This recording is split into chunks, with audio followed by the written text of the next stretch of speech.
L'axe de progression de beaucoup d'ailiers, c'est votre mouvement, vos appels, vos courses.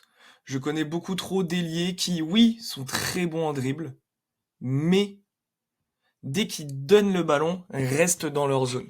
Il y a certaines utilités à donner le ballon et ne pas bouger, mais très souvent, très souvent, un ailier, surtout à l'entrée de la surface, doit redemander le ballon.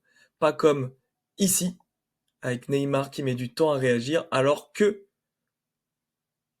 il a le momentum à ce moment-là pour redemander tout de suite le ballon et ne pas être hors jeu, et surtout avec la qualité de passe que peut avoir son coéquipier Lionel Messi.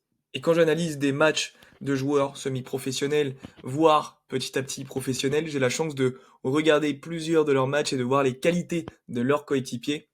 Et là, je dirais à Neymar, mais mec, t'es obligé de demander parce que ton numéro 10 a une qualité de passe pied gauche, même pied droit, exceptionnelle. Et en plus, si tu observes, tu vois que l'alignement de l'équipe adverse, donc du Real Madrid que tu affrontes, n'est pas correct et que tu peux avoir 2 mètres de marge pour ne pas être hors jeu parce que l'alignement n'est pas bon.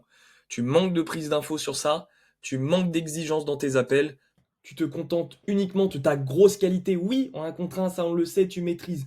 Maintenant, tu dois être capable que quand tu demandes le ballon, de déjà savoir ce que tu dois faire. Et là, sur cette situation, si tu observes bien, Messi va recevoir le ballon, à ce moment-là, tu dois faire l'appel.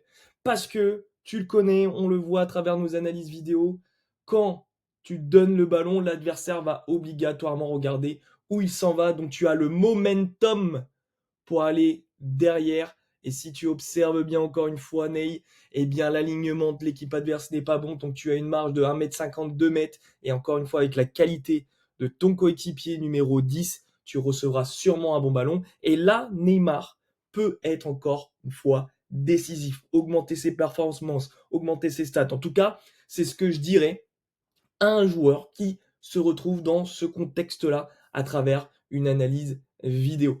Et encore une fois, ben oui, avec les qualités de tes coéquipiers, quand tu te retrouves dans cette situation, soit c'est toi qui vas finir parce que tu vas faire le bon contrôle, tu vas ouvrir ton pied, le fermer, et là on aurait vu une autre situation qu'on aurait encore travaillé pour améliorer ta finition, ton positionnement, ta prise de balle, comment tu dois le faire par rapport à l'adversaire, le contexte, mais surtout, Ney, lorsque tu recevras ce ballon dans cette zone, tu connais ton coéquipier le mort de faim.